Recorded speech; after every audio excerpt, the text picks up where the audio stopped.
Hi, I'm Ilya Marchenko. I'm Denis Kudla. I'm Evgeny Donskoy. I'm Henry Larsson. I'm Peter Torebko, and you're listening to the Game to Love podcast.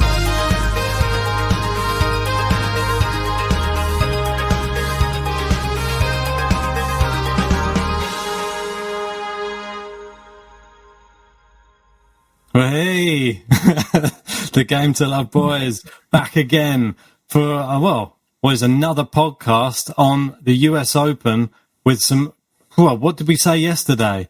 We had Rublev, Medvedev were playing whilst we were talking. They just started yesterday. And what we said would happen pretty much happened.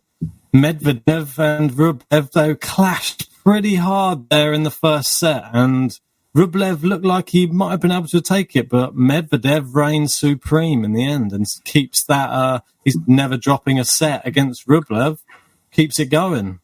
So what did you make of the match, JG? Mate, it's much better, isn't it? This is proper tennis now. The level's up a proper level. Like, I was watching the match and it was just exciting to watch. Comparing that to Zverev Coric is like a complete different sport.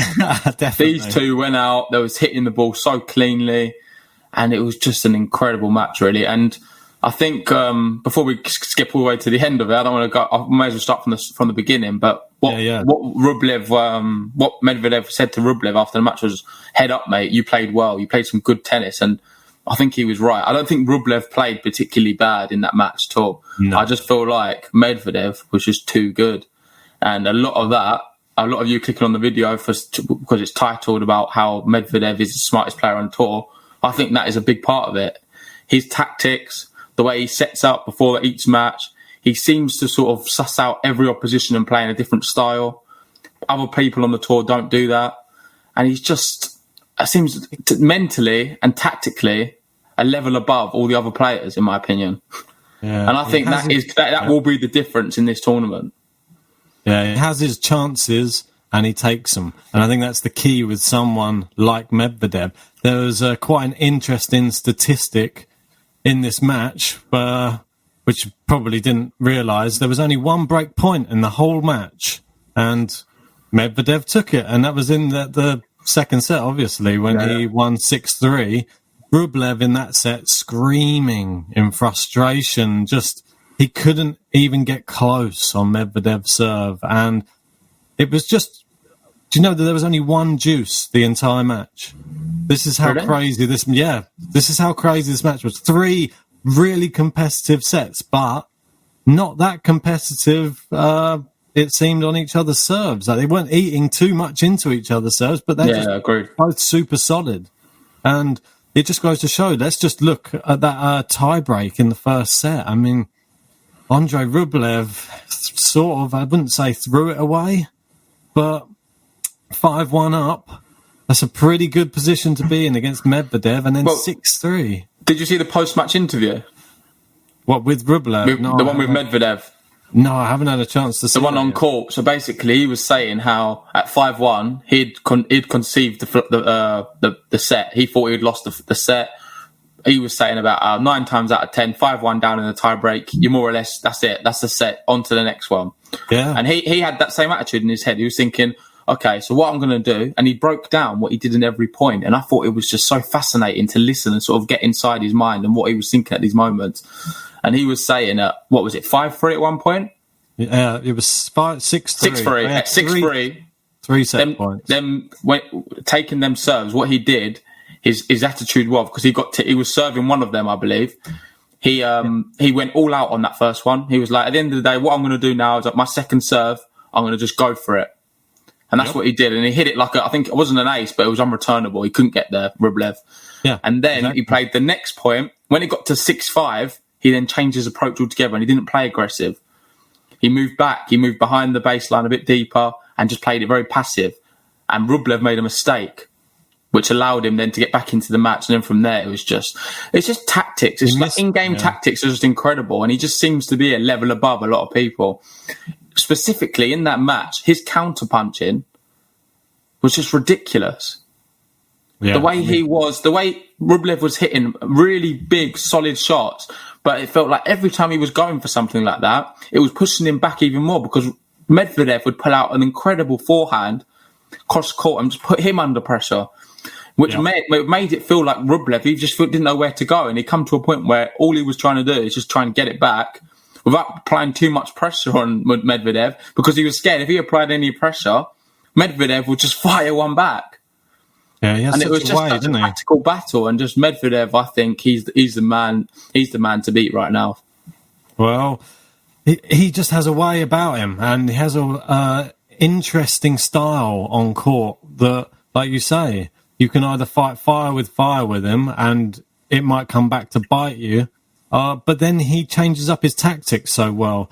He uses his serve to his advantage. He has a very, very big serve, and he's very good. Like, if you come to the net at your own peril as well, like we saw in that tiebreak as well. He had an amazing backhand down the line, which managed to pass Rublev. I think he might have got a bit touch of a racket to it.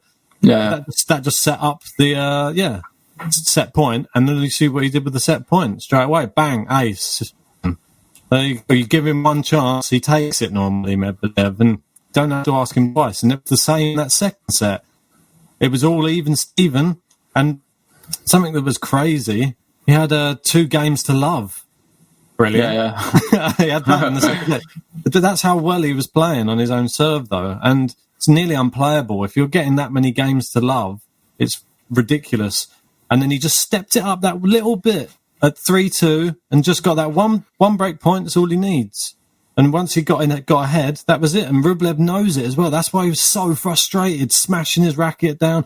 He even screamed so loud that it didn't even say anything. He didn't say anything expletive, but the umpire still gave him a warning violation. Yeah, well, we're not sure about that, though, because I know they might have said something in Russian, like I think it was, I'm not going to say the word, but they could have.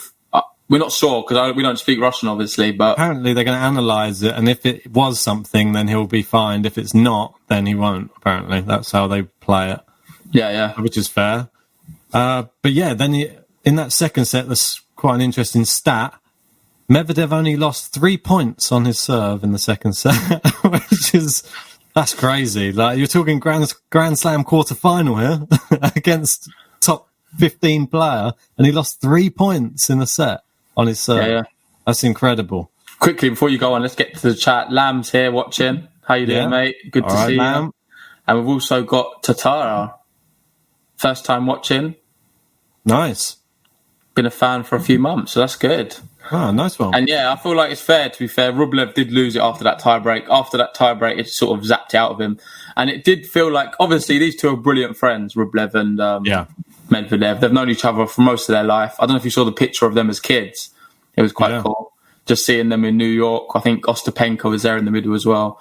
So they've known each other for, it seems like an eternity. So it had a bit of a feel about it, though. That Medvedev was that kid. Like, when he was younger, he used to just always bully Rublev. And then, like, he sort of always had that in the back of his mind. When he was playing this match, he sort of knew he had the upper hand on him.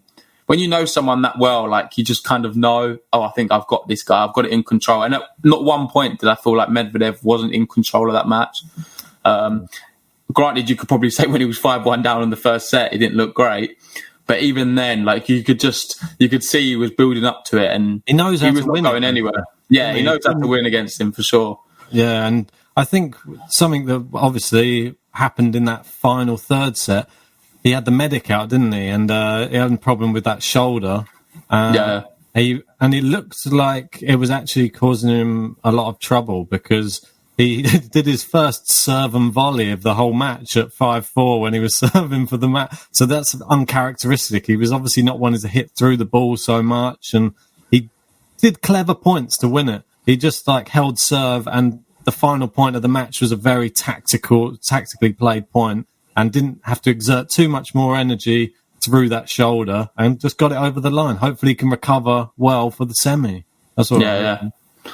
Yeah, no, for sure, man. And Lam was saying here, he was talking about what we just said about how Medvedev said to Rublev, "You played very well. I'm going to be honest, I was lucky." And I don't know if he was lucky. I don't know if I agree with Medvedev there. I think he's just being humble. Yeah, lucky. But it's been lucky every round, not dropped a set. But aside from that, I do feel like Rublev did play a good match, and he was a bit unfortunate coming up against Medvedev in that form. A lot of other players on tour, he would have been all right and probably been able to beat him. But That's the way it goes. It looks really encouraging for Rublev anyway. I think he's progressed so much over the last few years. If you look at his ranking alone, how he's been jumping up the rankings each year, and his level as well is improving. I think his versatility as well. He's not just an aggressive player on court. He can mix it up. We saw it in this match. Granted, he lost, but he was playing a lot more smart, I feel, playing a bit more reserved and passive. Yes. Against someone like Medvedev, he's just too smart for someone like that. At the end of the day, he can just pick off most people, most other players on tour at the moment. And for me, like when we'd have the discussion of who's the smartest man on tour, I think obviously you've got the big three. You can't really dismiss them. Yeah. You've got other people outside it. I think Bautista Agut's a very smart guy, and then Medvedev for me, they're like the top tier. We're going to get onto Thiem in a bit.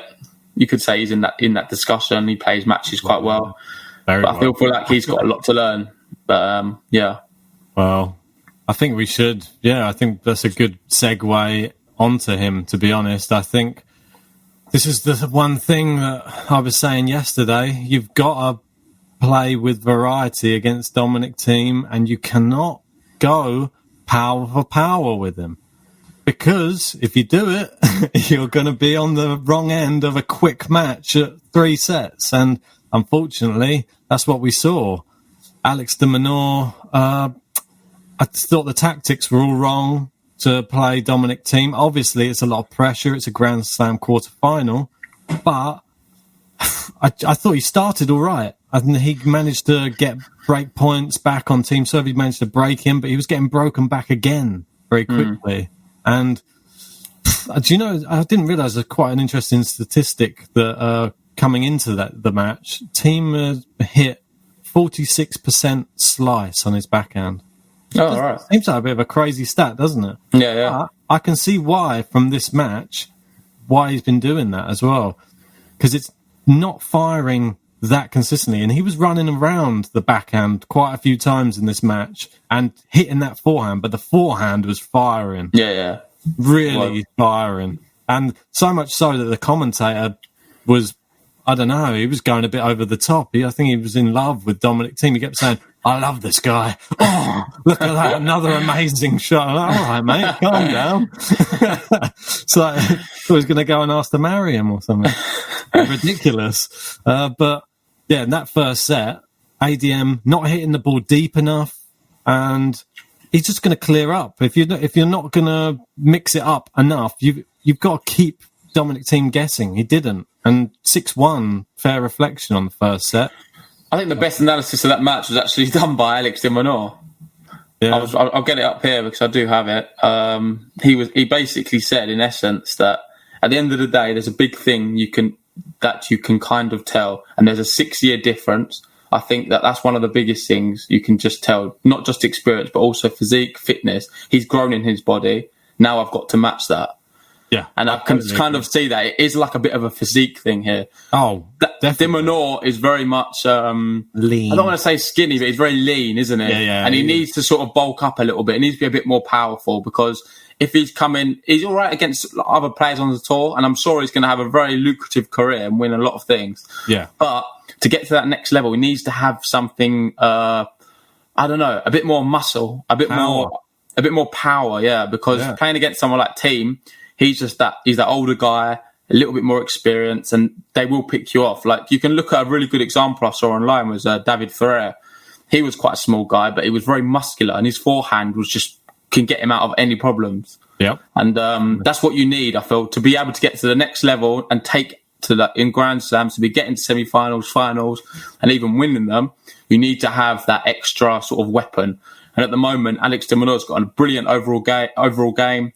He's mentally very strong. He knows his way around the court very well, but he needs to find a weapon and be able to use it. And he's a bit unfortunate with his frame that he doesn't really have one at the moment, but I'm sure he will build into a more stronger physique as he grows up. Yeah, but like that ties in nicely what I was just literally about to say.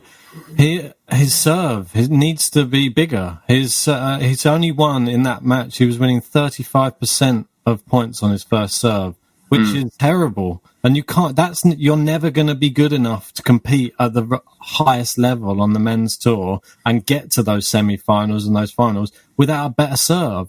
And it just seemed like it was too predictable. And that was what I said yesterday. You just had Dominic Thiem. He was standing even further behind the baseline, like last night. He was beyond 2 meters. It was ridiculous. He was so far behind the baseline. And the only time he exploited this was, I think, in the second set. And he finally did a great play where he hit a great serve and then followed by a great drop volley. Brilliant. Yeah. This works. See, the drop shot and just incorporate it. Don't try and hit like fire for fire. He's going to, he cleaned him off the court. It was like a man versus a boy. It was a little bit. It was literally like that. And it's sad to see because he's so good, like Alex de Minaur. But Thiem, much, much better. And it was evident to see. Yeah, I've got the score up there just so the guys can see the scores. As you can see, the Medvedev one looks quite close, but Medvedev was always in control. And then Thiem kind of just blew Alex de Minaur away, really. Yeah, it was some of the shots. Let's give some credit to Dominic Thiem, though, because he was hitting the ball. He was hitting some amazing winners. And he's really playing his best level of tennis now. Medvedev wants to be careful. If he's not fully fit, that can be a real tough game for him against Dominic Thiem. Well, that's my big concern. If his shoulder's still hurting, he did look like in a bit of discomfort. But is that just a bit of not gamesmanship? Is it a bit of tactics from Medvedev in the fact that, I don't know, it wouldn't surprise me, mate. He just needed a bit of a breather just to regroup his thoughts a bit and then went into that thing and then he was fine after that. He didn't look in too much distress afterwards. No. And he played some good tennis after, but I don't know. It's hard to say, isn't it, to be honest? Safe, I think. It was a little bit safe. Like we said, he did his first serve volley of the whole match in that next game, which was so uncharacteristic. But you don't know. He probably was just being on the safe side. Err on the side of caution. Yeah, for sure. But now leads up to, an incredible semi-final. Scroll along a bit. Yeah, we've got Thiem Medvedev. And for most people, I'm sure they probably agree in the fact that that's what they would prefer the final to be. I don't know if it's just me, but I feel like the real final is Thiem Medvedev. Yeah. The reason I say that is because if you look at both Thiem and Medvedev's record against the other two, it's quite... I've got it actually here for Thiem specifically. I thought it was quite interesting to read out. So yeah, Dominic Thiem combined head-to-head against the two remaining players in the top half of the draw is 14-2. Against Zverev, it's 7-2, and Buster 7-0. I know. So for him, this is like a final, you could say. Yeah, if he was able to get through Daniel Medvedev, his chances against either of the other two, you'd really fancy him. And this is a big, huge match for him because I don't think he's ever going to have... I don't want to be too dismissive of Zverev, but I don't think in many years Thiem's going to have an easier Grand Slam final than what he would do this year. Without being disrespectful to the other two, but we know that in other years there's going to be either a Djokovic or a Nadal, maybe even a Federer, or even someone else who's playing some really brilliant tennis at the time. Both Zverev and Buster have been very solid and impressive this tournament, but they've not blown me away.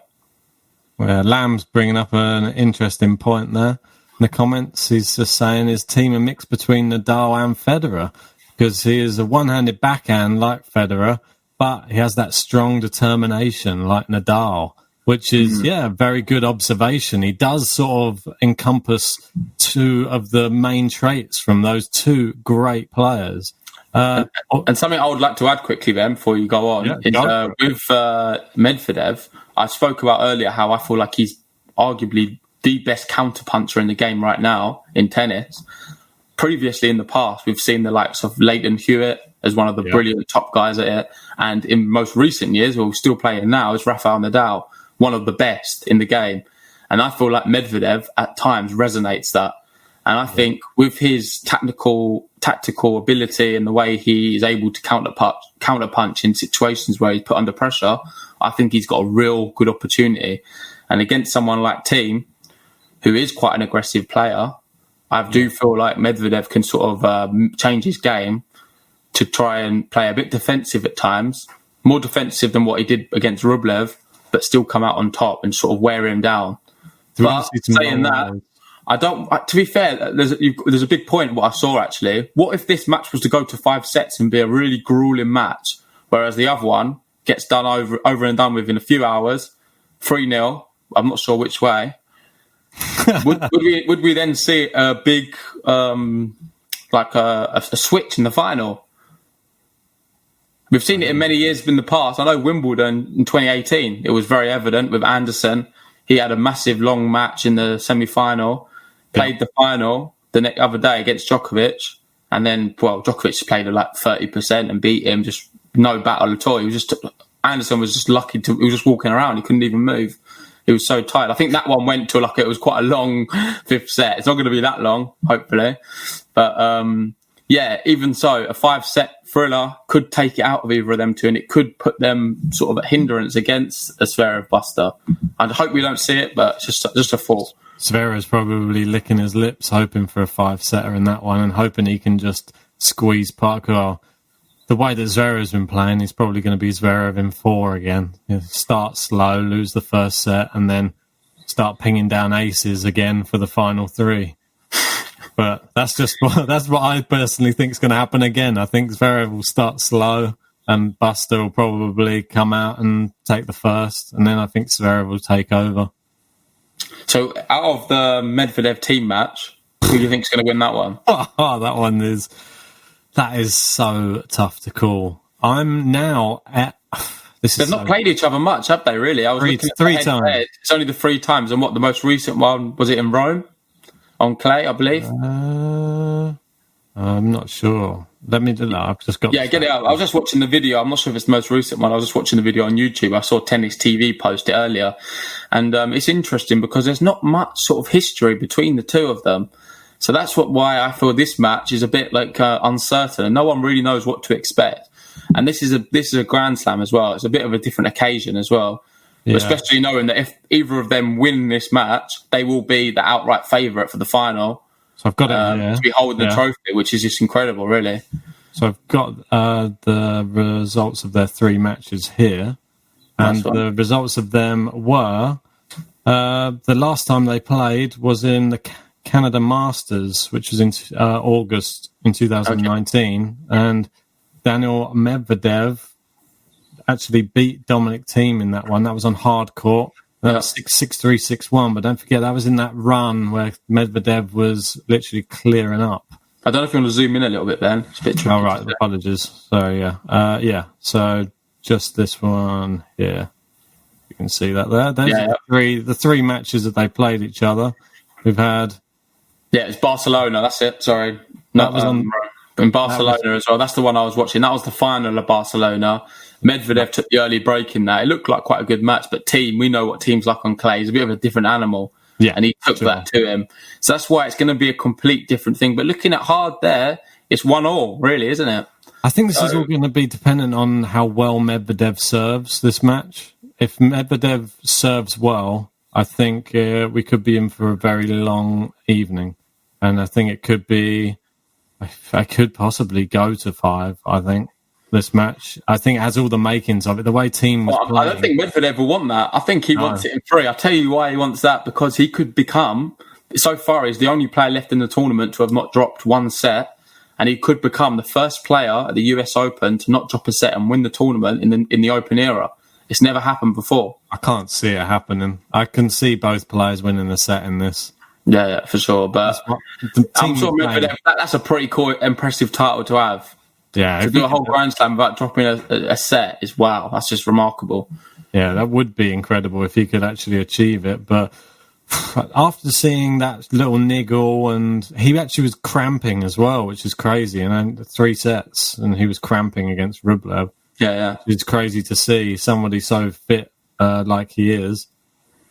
If that comes in, you know how Dominic Thiem's an animal. He will outlast him in 5 sets probably. If he's cramping already in 3, don't go 5. Oh, mate, I'm really excited to watch it, to be fair. I'm just a bit disappointed it's not the final. I would prefer that as the final.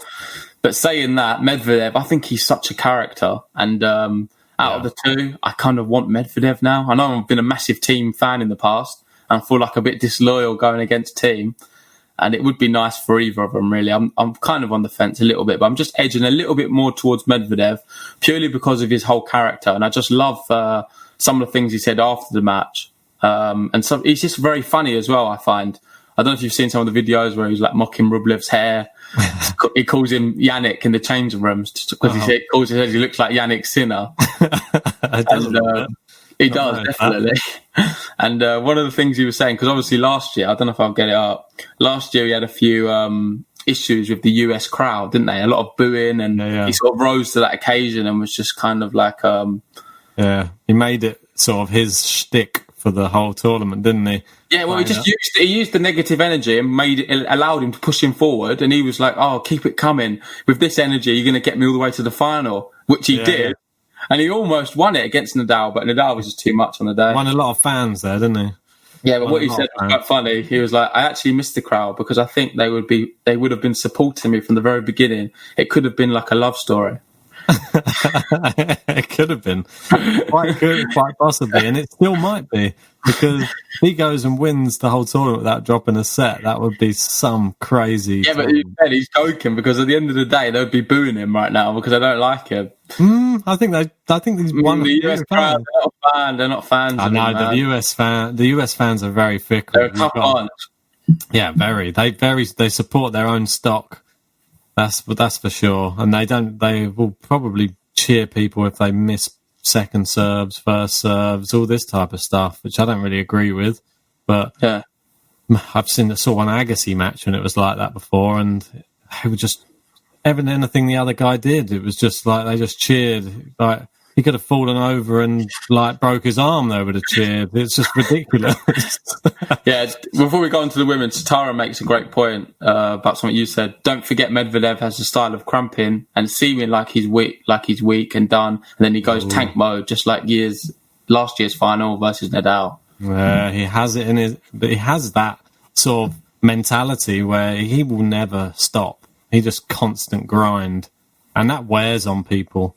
I think it's going to be a very tactical affair between the two, and he's going to need to serve his best. Dominic Thiem's going to need to get that backhand firing as well, because if he spots a weakness in Thiem's game, trust me, it's going there. Yeah, well, he will be playing it to his weaknesses for sure, because he's like that, isn't he? With power as well. He knows how to expose a player's weakness, and if Dominic Thiem's trying to run around that backhand, is it tomorrow? Yeah, tomorrow. Yeah, he's trying to run around it tomorrow.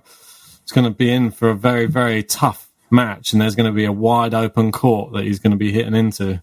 For sure. But anyway, let's move on to the women's now. Ooh. And that's equally exciting. Yeah, I was hoping you would say we'd move on to the women's, because somebody went through in style last night, and I think it was my girl, Victoria Azarenka. And God, I think 2 words here: utter domination. Yeah, 6-1, 6-love in a Grand Slam quarterfinal. And what a performance. This match, I was glued to it for Tara wanted us to talk about it. Here's the breadstick and the bagel you requested. Yeah. It was, for all of the 1 hour and 10 minutes that it lasted, it was a joy to watch. She is really back to her top form again, Azarenka, and Mertens didn't have any answers whatsoever. It was quite apparent that it was the backhand that she was struggling with so much. She's got such a great backhand, Azarenka, the cross court, and she hits it so deep and powerful. Even if Mertens got something on it, it was just flying out, flying like wide in the net. Like I don't think she even, before she knew it, she was a set down, and then she was already a breakdown. And she was nearly having a breakdown probably by the end of the match. So, all I can say is just wow. I'm just blown away by Azarenka in this tournament. I was shocked by that result. I was worried. I thought that Mertens might be pushing Azarenka out, but I'll be honest, I fancied Mertens to beat her, and I think now I need to start rating Azarenka more. We can see in the Azarenka of 2012, 2013, when she was winning Grand Slams, getting to finals. I feel like she's back, and she's back with a bang, because this tennis is high level stuff. It's not like she's fluking any of the matches.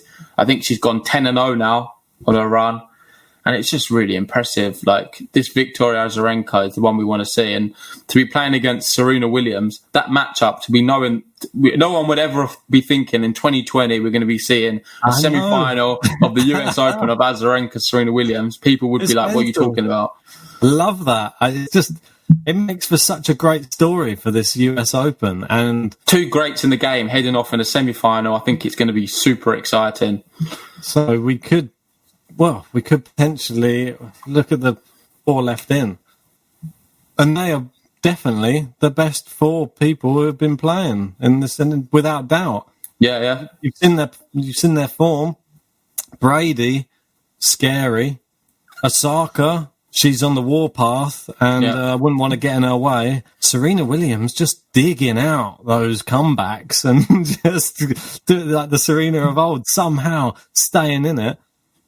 I'm sticking with Azarenka. The 4, they've all been in form, but Serena Williams is probably the least in form out of the 4 in terms of, like, she's just been scraping through some of her matches. She's been showing her grit and determination, and just kind of her experience really has got her through, I feel. Definitely. The other 3 have just been playing like incredible tennis, high level stuff. Not that Serena hasn't been doing that, but the other 3, I feel like they've been a bit more consistent, and they've been sort of blowing people away, which Serena's not done. Which makes me think that she's probably going to be the most fatigued coming into this semi-final. It's been looking. But it's Serena Williams. You can't, I don't think fatigue exists for Serena. She's a winner, a pure champion. And we have a lot of discussions about the men's side, about who's the GOAT. With the women's side, I feel like it's not really disputed too much. I feel like Serena is the face, really, of women's tennis. And it's going to be certainly sad when she retires. Oh, for sure. Well, I don't think it's going to be. I think she's still got a few slams in her yet, because you see she still can do it. And even when she's seems tired in a lot of these matches, you can see that she's sort of frustrated how tired she's getting, and that's when she lets out these big roars all the time, and she'll hit a winner like every time she's hitting a winner, she's just literally screaming, and that's just the passion that she still has for the game. It's just great to see. But hopefully she's going to be gone in the next round, because Azarenka, I want her to dismantle her in straight sets again. I'll be honest, I can't see Azarenka losing. I genuinely can't. If she plays like she did against Mertens, I just can't see her losing to Serena Williams. I feel like she will have the better of her. I don't think it's going to be a relatively close match, although it is a semi-final of a slam, so anything's really possible. Who do you think's favourite for that match? I think Azarenka probably would be the favourite, to be honest. Quick check on that. I'm just going to bring that up quickly, because it'd be interesting, because obviously Serena is... You'd think that she normally would have been a favourite for that match, but... I don't think anymore. I think Azarenka would be the favourite, and then the other tie, I think Osaka would be the favourite. And if the 2 favourites do go through to the final, what would happen then is we'd see a repeat final of Cincinnati. Well, we didn't actually see the final of Cincinnati, but that's what the final would have been. Wouldn't it be funny now if we have the same thing and Osaka pulls out again with an injury? Azarenka's going to win 2 finals without playing them. Yeah, the first time in history. Azarenka is the slight favourite in that matchup, which is fair enough. Her form definitely deserves it. Yeah. But I'm going to say people are probably going to be wanting Serena Williams versus Naomi Osaka as your final. Probably most American. Well, is Osaka? She's classed as Japanese, but she has obviously a big American following as well. I think I'm going to go with Brady Azarenka final. Really? Yeah, that's what I'm going with. I'm sticking with Azarenka because I'm trying to pull off the double at the moment. I had Sophia Kenin as my dark horse in the Australian Open, and Azarenka, I need her to do it. She's the only pick that we've both got left in now of the tournament. Yeah. Well, I'm hoping for GTL's sake that you can get the Azarenka one, even though you're going to give me some grief and me a bit too much. But I think Brady, although she's had a brilliant tournament and been playing in brilliant form, I think Osaka's just that level above generally. It's still going to be a tight match, that one. I think it probably will go to a third set, but I feel like Osaka should edge that. And if she does, then it's going to set up a brilliant final. Yeah. I feel like the Americans would love to see a Brady Williams one. But then even still, I think any of these, the final for me, it's not like the men's. For me, the final between these four, whatever the outcome, I think it's going to be exciting. There's going to be, I'll be looking forward to watch it. Oh, sure. yeah. In some ways, like, I've been more drawn in by the women's draw this year than I have by the men's, which is just because of these great stories that we've had. We've had the Azarenka story, which no one, from last week, or the week before in Cincinnati, obviously. Yeah, you'd never have expected it. But that's where it began. And then we had Peronkova, someone who's not played a match in 3 years, just turns up and makes the quarterfinals. Agreed, yeah. Just Jen Brady, she's sort of, before with all of the tennis came back, she wouldn't have been probably considered as somebody who... She was never in contention, was she? No, but now look at her. She's right up there. So it's been some real shocks. And everyone wrote Serena off as well. And that's what I mean. At your own peril, she's there again. So just very excited for that, because out of those, you could have any final out of all of those four. You just don't know. And they'd be very deserving of it. I feel like the only thing with the men's side was sort of let me down, just that Zverev-Coric match. I was watching it. I was just bored during it. And I think that's probably what's dampened my mood a bit. But it's still going to be an exciting semi-final, Zverev-Buster. We've not really touched too much on it.